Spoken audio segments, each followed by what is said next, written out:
Hello everyone, मैं प्रशांत मिश्रा आपके लिए वॉइस का पार्ट 2 लेके आ गया हूं।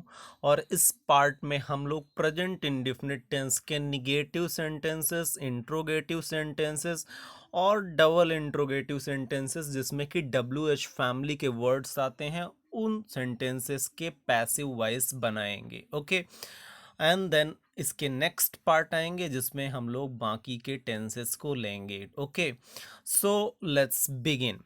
ओके, तो निगेटिव सेंटेंसेस में, I mean to present indefinite tense के निगेटिव सेंटेंसेस का स्ट्रक्चर आप लोगों को ऑलरेडी पता है।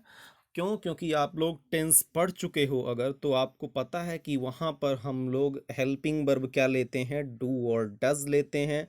ओके, डू किसके किसके साथ यूज होता है आप लोगों को पता है, आई वी यू एंड दे के साथ होता है, यानी कि बाकी सारे ही प्लूरल सब्जेक्ट के साथ यूज होता है। एंड डज किसके साथ यूज होता है, डज यूज होता है ही, सी, इट, नेम एंड बाकी सिंगुलर सब्जेक्ट के साथ हम लोग किसका यूज करते हैं, डज का यूज करते हैं। निगेटिव सेंटेंस है तो ऑब्वियस सी बात है नॉट आएगी ही। और मेन वर्ब की कौन सी फॉर्म यूज होती है, फर्स्ट फॉर्म यूज होती है। ओके, अब पैसिव वॉइस की अगर बात की जाए तो क्या पैसिव वॉइस में कुछ चेंजेज होंगे? ज़्यादा नहीं। जैसा कि हमने अफर्मेटिव सेंटेंसेस में किया था कि वहाँ पर हमने हेल्पिंग वर्ब कौन सी यूज की थी, इज, एम और आर यूज की थी, तो सिमिलरली इज, एम, आर यहाँ पर भी यूज होगा। सिर्फ एक्स्ट्रा में क्या आ जाएगा, एक्स्ट्रा में नॉट आ जाएगा, यानी इंक्लूड सिर्फ नॉट करना है, आपको कुछ भी खास नहीं करना है, यहाँ पर सिर्फ नॉट इंक्लूड कर देना है। वर्ब की थर्ड फॉर्म यूज होनी ही है। क्यों? क्योंकि जब भी पैसिव वॉइस हो तो वर्ब की कौन सी फॉर्म यूज करना है, अपने को थर्ड फॉर्म यूज करना है। ओके, तो अगर इतनी बातें क्लियर हैं तो आइए हम लोग कुछ एग्जाम्पल्स करते हैं और कुछ प्रैक्टिस कर लेते हैं। ओके, तो पहला एग्जाम्पल दिख रहा होगा आपको, Rahul does not read Hindi. Okay, Rahul Hindi नहीं पढ़ता है, पूरे दिन क्या पढ़ता रहता है, इंग्लिश ही पढ़ता रह जाता है। ओके, तो हम लोग जब इसको चेंज करेंगे तो देखेंगे कि यहाँ पर ऑब्जेक्ट क्या है, अपना ऑब्जेक्ट है अपना हिंदी, तो सबसे पहले क्या आ जाएगा, हिंदी आ जाएगा। ओके, हिंदी, हिंदी क्या है, सिंगुलर सब्जेक्ट है, तो इसके साथ वर्ब कौन सी आएगी, वर्ब आ जाएगी इज। सिंगुलर सब्जेक्ट के साथ हमेशा ध्यान रखो, क्या दो चीज़ें हमेशा ध्यान रखो, मैं आपको बेसिक्स बताता हूँ कि सिंगुलर सब्जेक्ट के साथ सिंगुलर वर्ब यूज होती है और प्लूरल सब्जेक्ट के साथ हमेशा कैसी वर्ब यूज होती है, प्लूरल वर्ब यूज होती है। तो ये दो बेसिक्स हमेशा याद रखो, हर जगह काम आएंगे आपको। ओके, तो इसका क्या हो जाएगा, हिंदी इज नॉट, नॉट लगेगा ही, निगेटिव सेंटेंस है, हिंदी इज नॉट, वर्ब की हमेशा कौन सी form, third form, Hindi is not read by Rahul. Okay, Hindi is not read by Rahul, ये इसका करेक्ट पैसिव वॉइस हो गया, राहुल के द्वारा हिंदी नहीं पढ़ी जाती है। आप एक बात ध्यान दोगे, पैसिव वॉइस के हर एक सेंटेंस में क्या आता है, लास्ट में जाता है, राहुल के द्वारा हिंदी नहीं पढ़ी जाती है। लेकिन इस जाना का कोई आपको ट्रांसलेशन नहीं कर देना है कि वहां पे गो लिख देना है। ओके, चलिए हम लोग अगले सेंटेंस पे बढ़ते हैं। दूसरा सेंटेंस है अपना, teachers do not punish students now days.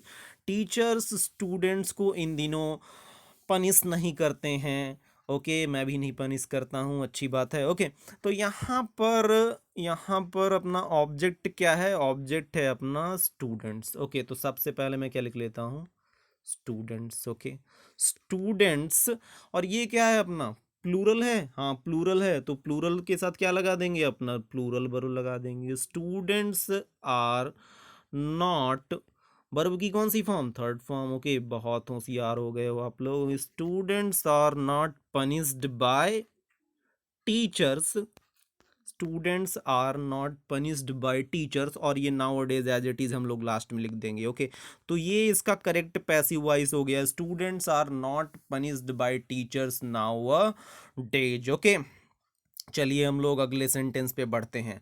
I do not water plants every day, मैं पौधों को प्रतिदिन पानी नहीं देता हूँ। ओके, तो यहाँ पर ऑब्जेक्ट क्या है, अपना ऑब्जेक्ट है अपना, आपको दिख रहा है प्लांट्स है। ओके, तो प्लांट सबसे पहले आ जाएगा, प्लांट्स, और ये अपना प्लूरल सब्जेक्ट है, तो प्लूरल सब्जेक्ट के साथ क्या आ जाएगा, प्लूरल वर्ब आ जाएगी। प्लांट्स आर नॉट वाटर की थर्ड फॉर्म वाटर्ड, वाटर यानी पानी देना, और वाटर की थर्ड फॉर्म क्या हो जाएगी, water. Plants are not watered by me, plants are not watered by me, और ये every day as it is यहाँ पे हम लोग लिख लेंगे। तो मेरे द्वारा पौधों को प्रतिदिन पानी नहीं दिया जाता है। फिर से आया यहाँ पर जाता है, लेकिन इसका कोई ट्रांसलेशन यहाँ पे नहीं बनेगा। ओके, ठीक है।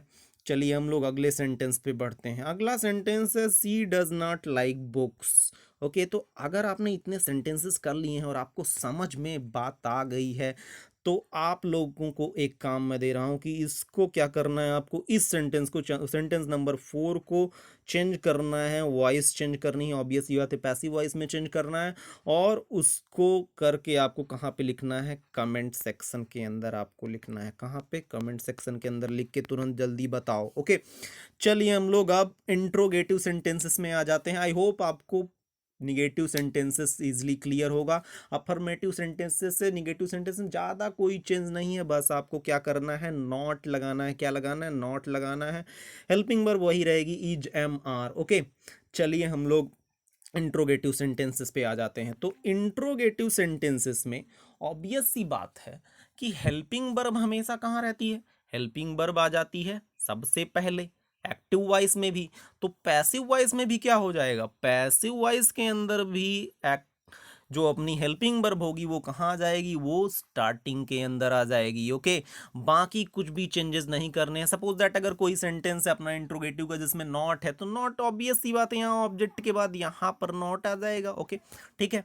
तो आइए हम लोग क्वेश्चंस करते हैं। पहला क्वेश्चन है, do you use TikTok, do you use TikTok. तो यहाँ पर सबसे पहले अपने को क्या कर लेना है, अपने को ये अपना ऑब्जेक्ट ले लेना है। तो ऑब्जेक्ट क्या है अपना, टिकटॉक। बहुत यूज करते हो तुम लोग, बंद कर दो। ठीक है, देखिए तो यहाँ पर टिकटॉक क्या है, सिंगुलर है, तो सिंगुलर सब्जेक्ट के पहले क्या लगेगा, सिंगुलर वर्ब लगेगा। तो यहाँ पे क्या आ जाएगा, इज आ जाएगा, इज टिकटॉक।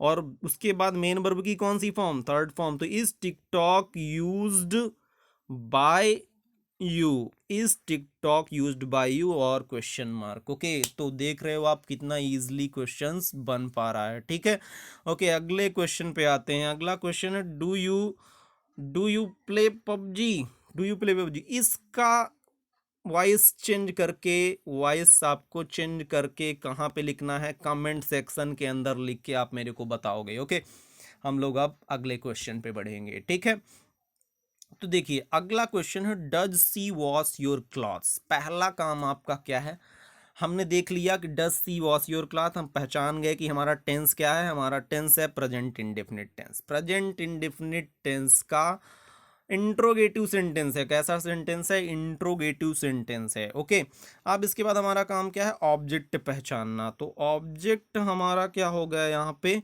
ऑब्जेक्ट है अपना, ऑब्जेक्ट है अपना योर क्लॉथ्स। क्या है, योर क्लॉथ्स, ये अपना ऑब्जेक्ट हो गया। क्या हो गया, ऑब्जेक्ट हो गया। और ऑब्जेक्ट को हमने क्या बना दिया, हीरो बना दिया, यानी सब्जेक्ट की जगह ला दिया। चूंकि क्या बना रहे हैं हम लोग, पैसिव वॉइस में चेंज कर रहे हैं। ओके, तो योर क्लॉथ्स ये क्या है, सिंगुलर है या प्लूरल है, ये ऑब्वियस सी बात है, क्या है, प्लूरल है। तो प्लूरल सब्जेक्ट के पहले प्लूरल वर्ब हम लोग यहाँ पर हेल्पिंग वर्ब लगा देंगे। क्यों, क्योंकि ये इंट्रोगेटिव सेंटेंस है, और इंट्रोगेटिव सेंटेंस के अंदर हेल्पिंग वर्ब हम लोग सबसे पहले लगाते हैं। आर योर क्लॉथ्स, और उसके बाद क्या यूज करेंगे, ऑब्जेक्ट की बाद मेन वर्ब की थर्ड फॉर्म। तो are your clothes washed by she होगा क्या, नहीं बच्चों, सी नहीं होगा। क्यों, क्योंकि मैंने आपको बताया भी था, कल भी बताया था कि जब हम लोग ऑब्जेक्टिव फॉर्म में यूज करेंगे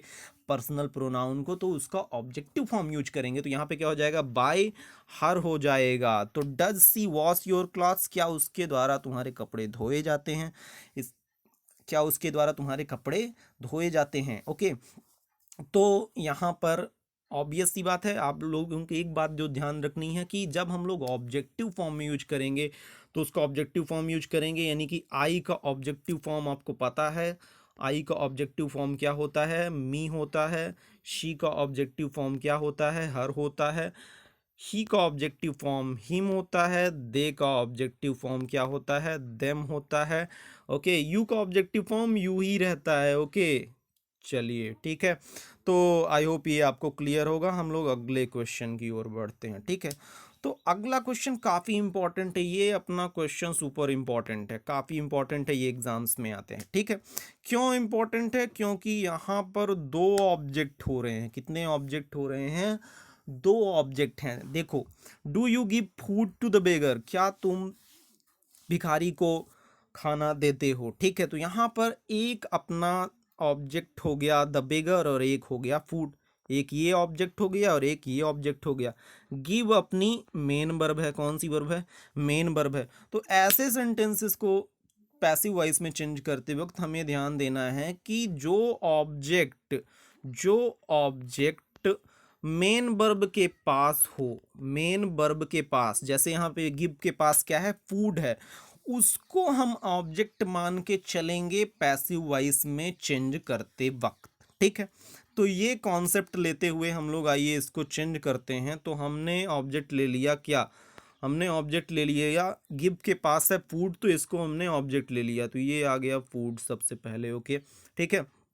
अब फूड क्या है? फूड सिंगुलर है कि प्लूरल है? फूड सिंगुलर है, तो इसके पहले हम हेल्पिंग वर्ब यूज कर लेंगे, क्या? इज यूज कर लेंगे। Okay, is food. इसके बाद क्या यूज होगा? इस ऑब्जेक्ट के बाद, ऑब्जेक्ट को तो हीरो बना दिया हमने, इसके बाद मेन वर्ब की थर्ड फॉर्म यूज होगी। ओके, तो मेन वर्ब की थर्ड फॉर्म यूज करनी, इज फूड। गिव की third form given, is food given to the beggar, is food given to the beggar by you, is food given to the beggar by you. ये इसका correct passive voice हो जाएगा। ठीक है, क्या करना है अपने आप को? जो मेन वर्ब के पास, मेन वर्ब के पास जो ऑब्जेक्ट है उसको ऑब्जेक्ट मान के करेंगे तो इजली आपसे बनेगा। ओके, एग्जाम में इस टाइप के क्वेश्चंस ज़्यादा आते हैं। ओके, चलिए हम लोग अगले सेंटेंस पे बढ़ते हैं। अगला सेंटेंस है अपना, does your mother give you money? क्या तुम्हारी माता तुम्हें पैसे देती हैं? ऑब्वियस सी बात है, पैसे पाके आप लोगों का मुंह कैसा हो जाता है? ऐसा हो जाता है आपका मुंह। ठीक है, ओके, सो लेट्स मूव आगे। हम लोग इसको करने की कोशिश करते हैं। तो देखिए, मुझे क्या करना है? मेन वर्ब देखना है, मुझे मेन वर्ब देखना है। मेन वर्ब ये है अपनी गिव। ठीक है, इसके पास जो ऑब्जेक्ट है, ऑब्जेक्ट क्या है? यू है। ठीक है, तो इसको हमें ऑब्जेक्ट मान लेना है। यू को मैंने लिख लिया। ठीक है, यू। अब यू के पहले ऑब्वियस सी बात है क्या लगाएंगे अपन? यू के पहले अपन हेल्पिंग वर्ब क्या लगा देंगे? आर लगा देंगे। ओके, यू के साथ क्या लगता है?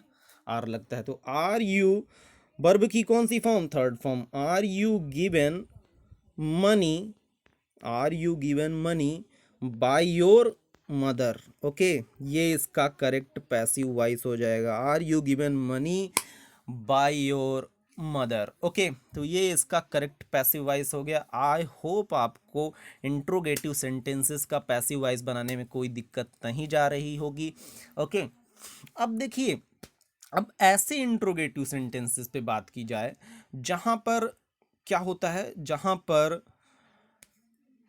WH फैमिली के वर्ड्स आ जाते हैं। क्या हो जाता है? WH फैमिली के वर्ड्स अगर आ गए स्टार्टिंग में, तो ऑब्वियस सी बात है, हम लोग एक्टिव वॉइस में क्या होता है? एक्टिव वॉइस के अंदर भी WH फैमिली के वर्ड्स आ जाते हैं। WH फैमिली के वर्ड्स कहाँ पे आ जाएंगे? ऑब्वियस सी बात है, जस्ट हेल्पिंग वर्ब के पहले WH फैमिली का वर्ड आ जाता है। तो ऐसे ही क्या होगा? पैसिव वॉइस के अंदर भी WH फैमिली का वर्ड पहले आ जाएगा। ओके, तो अपने को करना कुछ नहीं है, बस जैसे हमने इंट्रोगेटिव सेंटेंसेस को बनाया है, सिमिलरली उनको बनाना है और WH फैमिली का वर्ड क्या कर देना है? स्टार्टिंग में लिख देना है। ओके, जैसे मैं ये सेंटेंस लूँ, अपना पहला वाला sentence, do you use TikTok? इसके पहले मैंने क्या लिख दिया? एक WH फैमिली का word why do you use TikTok? ठीक है, why do you use TikTok? तो बस सिंपली हमको वैसे ही बनाना है जैसे हम अभी तक बनाते आ रहे थे। क्या करना है अपने को लेना है, अपने को टिकटॉक, हमारा ऑब्वियस सी बात है क्या है? टिकटॉक अपना ऑब्जेक्ट है, इसको हमने पहले ले लिया। इसके पहले हेल्पिंग वर्ब क्या लगेगी? इज लगेगी। Is TikTok used by you? Okay, और बस WH फैमिली का वर्ड उठा के पहले लगा देना है। Why is TikTok used by you? तुम्हारे द्वारा टिकटॉक क्यों यूज किया जाता है। ओके, दूसरा वाला जो सेंटेंस है उस पे कोई WH फैमिली का वर्ड लगा के आपको खुद प्रैक्टिस करनी है। ओके, एक मैं और सेंटेंस ले लेता हूं, जैसे अपना तीसरा सेंटेंस है, यहां पर मैंने एक WH फैमिली का वर्ड लगा दिया, सपोज मैंने व्हेन लगा दिया, when does she you wash your clothes, वह तुम्हारे कपड़े कब धोती है। ठीक है, तो बस इसको अपने को सिंपली वैसे ही करना है। यहाँ पर अपना ऑब्जेक्ट क्या है, योर क्लॉथ्स, तो योर क्लॉथ्स सबसे पहले आ जाएगा। ठीक है, योर क्लॉथ्स। ठीक है, योर क्लॉथ्स के पहले, योर क्लॉथ्स के पहले हेल्पिंग वर्ब क्या लगेगी, प्लूरल है तो ऑब्वियस सी बात है आर लगेगी। आर योर क्लॉथ्स, वर्ब की कौन सी फॉर्म, हमेशा third form. Okay, are your clothes washed by her, तो यहाँ पर इसके पहले बस मेरे को क्या लगा देना है, ये जो WH फैमिली का वर्ड है उठा के यहाँ पे लगा देना है, when are your clothes washed by her. ठीक है, तो ये इसका करेक्ट पैसिव वॉइस हो गया। तो डबल इंट्रोगेटिव में भी, यानी कि WH फैमिली वाले भी इंट्रोगेटिव सेंटेंसेस में आपको ज़्यादा दिक्कत नहीं है, बस वैसे ही करना है जैसे इंट्रोगेटिव सेंटेंसेस को करना है, और WH फैमिली के वर्ड को उठा के स्टार्टिंग में लगा देना है। So this is the whole analysis of present indefinite tense. Present indefinite tense हमने पूरा कर लिया है। इसके अगली क्लास में हम लोग अपना अगला टेंस उठाएंगे। तब तक के लिए पढ़ते रहिए, खुश रहिए। Thank you very much.